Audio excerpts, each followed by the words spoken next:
Il y a 8 choses qui peuvent vous faire peur pour l'accouchement et on va en parler aujourd'hui dans cette vidéo. La première chose qui revient très souvent, c'est la perte de contrôle. Effectivement, là on va se retrouver à vivre une expérience qui est peut-être nouvelle, ou en tous les cas, même si on a déjà vécu une naissance, on se rend bien compte que ça peut être différent, que ça va être différent. Chaque naissance est unique. Et donc c'est comme un nouveau voyage. On a escaladé l'Himalaya et maintenant on escalade une autre montagne.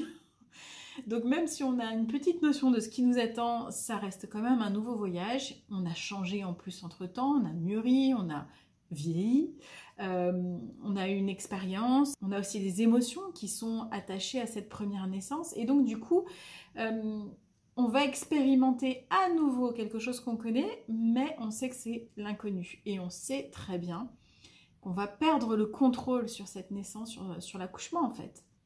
Donc pour un premier, un deuxième, un troisième, un dixième, on perd le contrôle. Et ça c'est complètement flippant parce qu'on n'a pas forcément l'habitude dans notre quotidien de perdre le contrôle. Alors il y en a qui sont plus ou moins dans le contrôle. Il y a des personnes qui sont extrêmement même dans le contrôle, qui ont envie de tout cadrer, de tout organiser, de tout planifier, que ça soit bien, ok, pas de surprise. Et il y en a d'autres qui ont déjà un peu plus l'habitude d'y aller un peu en freelance et de s'autoriser à vivre des choses un petit peu hors normes, hors cadre, en tous les cas, qui ne soient pas forcément organisées. Il y a des pour et des contre pour les deux de toute façon. Mais l'accouchement, c'est effectivement, on perd le contrôle. On perd le contrôle complètement, on ne sait pas ce qui va se passer, on ne connaît pas le scénario. Et il va falloir se donner à 100 000 %. Ça fait partie des choses qui font peur. Et pour autant, ça fait aussi partie des choses qu'on peut travailler pour se rassurer et s'apaiser. C'est pas une fatalité de se dire « Oh, je perds le contrôle !» C'est l'angoisse totale. C'est pas... Non, on peut associer quelque chose au contraire avec cette perte de contrôle, encore une fois, entre guillemets, parce que les choses sont très bien faites et le corps est fait pour donner naissance. Votre bébé sait naître, donc il y a des choses qui sont sécurisantes. Et vous pouvez vous raccrocher à certains repères pour vous sécuriser. Donc, il y a toujours moyen de s'apaiser par rapport à ça. La deuxième chose qui peut vous faire peur, c'est toutes ces mémoires, qu'elles soient conscientes ou inconscientes. Les mémoires inconscientes, c'est tout ce qu'on va hériter du passé, c'est-à-dire de nos lignées de femmes, de tout ce qui est de notre histoire, en fait, simplement. Notre histoire culturelle, notre histoire humaine, notre histoire de femme. On a entendu dire que les femmes mouraient en couche, que c'était dangereux à l'époque. Voilà, on a fait des associations. Est-ce qu'elles sont véritables ou pas? Est-ce que il y a peut-être ça mériterait d'aller creuser un petit peu plus pour voir si ces croyances-là sont réelles ou pas? Quoi qu'il en soit, elles dépendaient d'un contexte à un moment donné. Bon. A priori, l'humain a réussi à se développer quand même. Nous sommes suffisamment nombreux sur Terre pour le prouver. Mais effectivement, il y a eu des choses qui se sont passées dans notre historique. Notamment quand les femmes ont commencé à accoucher à l'hôpital. Il y avait beaucoup de femmes qui mouraient de fièvre puerpérale, tout simplement parce que, et on l'a su qu'après, évidemment, il y avait un problème d'hygiène. Est-ce que vous le saviez? Ça, c'est quand même dingue. Les médecins faisaient des autopsies le matin des personnes qui étaient décédées pour savoir un petit peu quelle était la cause. Donc, les mains se ressortaient telles quelles pour aller après accompagner un accouchement. Autant vous dire que la personne qui est décédée, si elle est décédée d'une infection, et quoi qu'il arrive de toute façon, peu importe de quoi elle est décédée, malheureusement, à un moment donné, on trimballe les bactéries, les germes, les virus, tout ce qu'on veut, en manuporté, par les mains. Ça s'appelle des infections nosocomiales d'ailleurs. Hein. Le professionnel de santé ramène des germes d'une personne à une autre.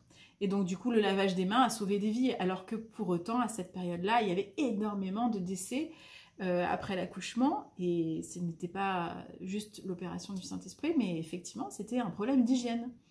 Tout ça, c'est souvent des manques d'informations qui font que on a une peur et une croyance par rapport à la mort en donnant naissance. Donc ça, c'est intéressant quand même de remettre et de resituer les choses pour que ce soit concret et pas en train de fantasmer sur quelque chose. Donc il y a toutes ces mémoires-là de peur. Il peut y avoir aussi dans la famille une femme qui est réellement décédée.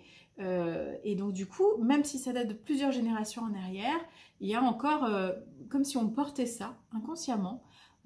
Ça vient, ou consciemment parce qu'on le sait, ça vient un petit peu nous peser. Donc ça c'est pareil, une fois qu'on a conscience de tout ça, j'ai envie de vous dire, et qu'on arrive à poser les choses et à raisonner avec et à écouter ce qui est juste, ça peut aussi se calmer. Et puis, il y a aussi tout ce qui est conscient et tout ce qui est véhiculé aussi par la société actuelle, parce qu'il n'y a pas que l'histoire, il n'y a pas que nos lignées de femmes derrière nous, il y a aussi tout le contexte actuel. On parle de surmédicalisation, on parle de violence obstétricale, on parle effectivement de césarienne à n'en plus pouvoir, d'épisiotomie, de forceps, tout ça c'est anxiogène. Donc à voir à nouveau, qu'est-ce que je fais avec ces informations ? Quelle est la réalité et comment je me positionne, quels sont mes choix, comment j'ai envie de vivre tout ça. C'est toujours pareil, pour moi il n'y a pas de fatalité, c'est-à-dire qu'à partir du moment où on peut raisonner sur des faits et ressentir intuitivement ce qui est bon pour nous, il y a moyen de trouver une issue qui pourrait être favorable pour nous. Et en fait, en général, la plupart du temps, c'est vraiment un besoin d'avoir de l'information, tout simplement. La peur aussi de la mort, bah oui quand même si effectivement on en a parlé tout à l'heure, on a cette peur viscéralement de donner vie et de mourir. Pourquoi ? Parce que le cerveau, ça marche toujours comme ça avec les extrêmes, la joie et la tristesse intense, voilà, le jour et la nuit, enfin vous savez comment ça marche, au froid, etc. On a toujours les extrêmes et souvent, on a besoin de connaître l'un pour apprécier l'autre, ou en tous les cas pour voir effectivement, ressentir que bah, oui, les deux existent et voilà. Parfois, on apprécie d'ailleurs que quand on connaît l'autre extrême. Quand on est triste et qu'on retrouve de la joie, on se rend compte à quel point ça fait du bien et à quel point c'est important ce sentiment de bien-être. Et à nouveau, quand on retombe dans la tristesse, ou même dans la santé, tout simplement. Quand on commence à être malade, on réalise à quel point notre corps est incroyable quand il était en santé. Et pourtant, quand on est en santé, on n'en fait pas cas. C'est naturel. Et d'ailleurs, malheureusement, on a tendance à moins prendre soin de notre corps, puisque c'est normal. C'est qu'une fois qu'on commence à être malade, on se dit « mais je ne me suis pas assez bien occupée de moi ». Bref, tout ça pour dire que quand on donne vie, eh bien forcément ça appelle l'extrême, ça appelle l'opposé, la mort. Et concrètement, il y a vraiment quelque chose qui se passe à ce niveau-là parce que il y a quelque chose qui va effectivement mourir en nous. Mais c'est pas forcément une mort physique. Ça peut être simplement le fait de faire un deuil de la vie que j'ai vécue avant. Mais c'est ok, la vie est faite de plein de deuils, mais simplement de le réaliser.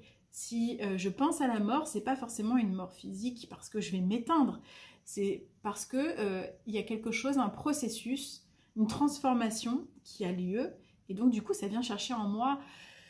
Ça m'apporte un peu d'inconfort parce que qu'est-ce qui va se passer? Qu'est-ce que je perds? Qu'est-ce que je gagne? Qu'est-ce qui se transforme en moi? C'est nouveau.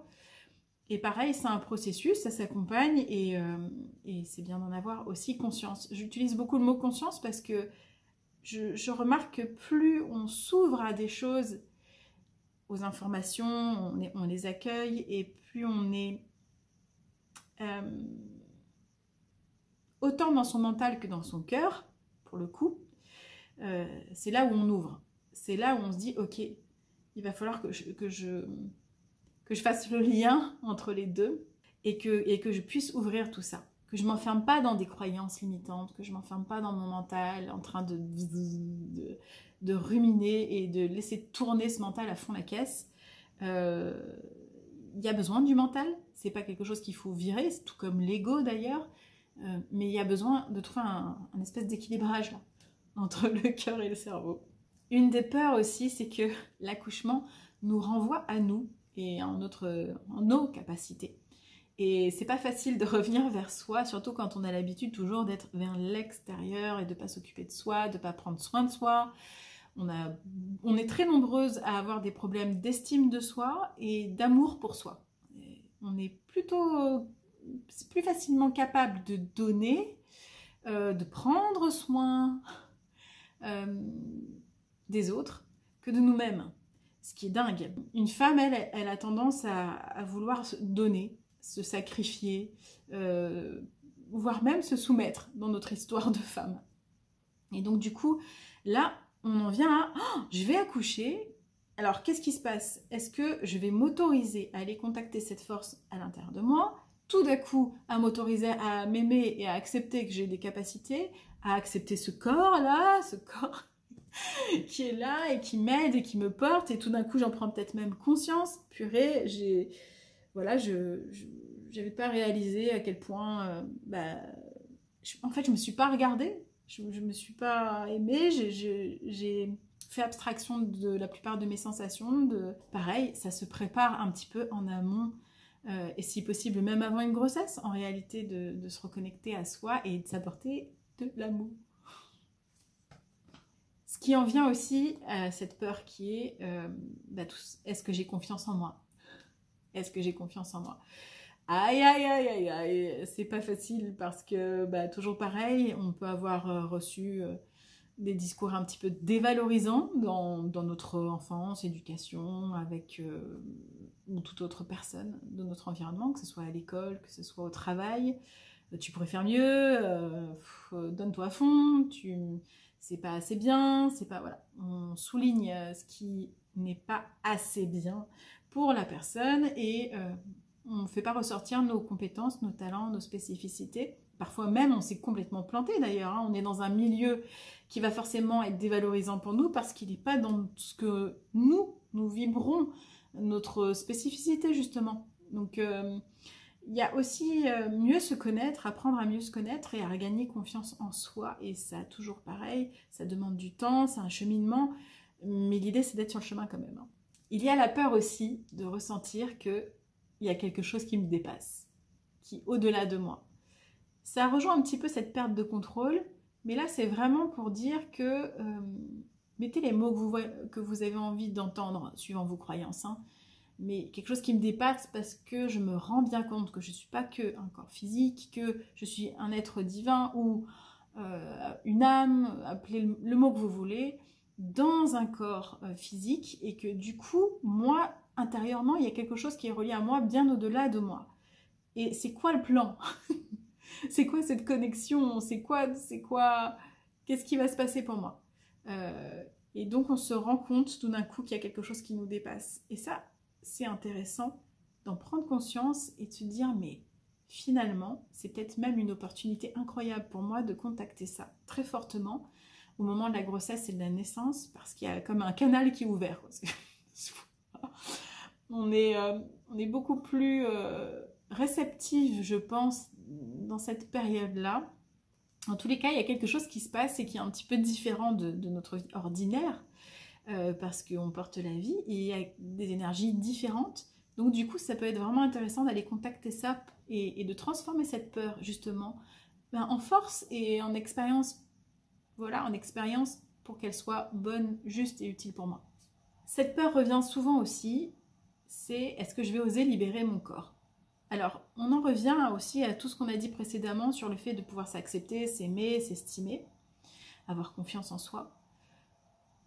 Mais oser libérer son corps, c'est le mettre en mouvement et l'écouter pour pouvoir porter et donner la vie.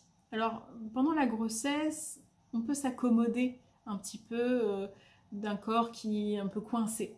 C'est pas très agréable, du coup, c'est pas très fluide, il peut y avoir des tensions, donc c'est pas top. Mais on peut corriger, on peut aller voir un ostéo, on peut corriger un petit peu, on peut s'adapter. Et pour l'accouchement, là c'est autre chose. C'est vraiment, est-ce que je vais autoriser la vie à passer en moi, le bébé à naître? Est-ce que je vais autoriser mon corps à se libérer vraiment dans les mouvements, dans l'ouverture tout simplement?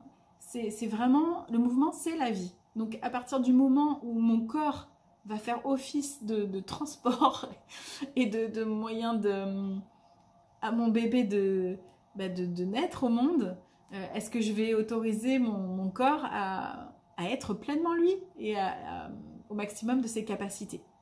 Et ça, c'est intéressant aussi. Il y a plein de choses à faire à nouveau pour pouvoir y parvenir. Et la dernière peur que j'ai gardée pour la fin, qui est de devenir maman. Il y a quelque chose de très excitant et en même temps, c'est un peu flippant. Parce que bah, si c'est un premier, c'est très nouveau.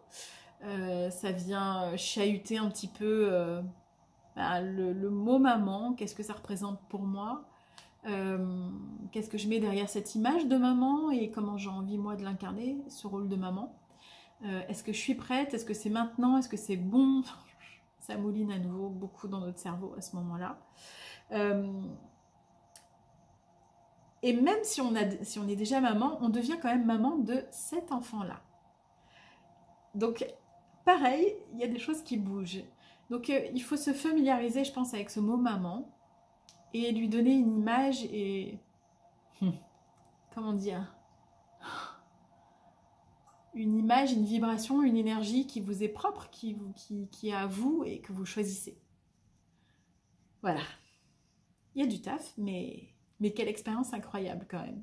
Voilà les 8 peurs que j'avais envie de vous citer pour l'accouchement. Si vous en avez d'autres et que vous avez envie d'en parler, n'hésitez pas à écrire dans les commentaires. Et si vous avez envie de travailler avec tout ça, d'aller plus loin, j'ai créé 2 programmes. Un pour la grossesse libre et épanouie, et sereine pour accoucher. Vous pouvez trouver tout ça sur mon site. Je vous mets tous les liens de toute façon en description. Je vous embrasse, à très vite.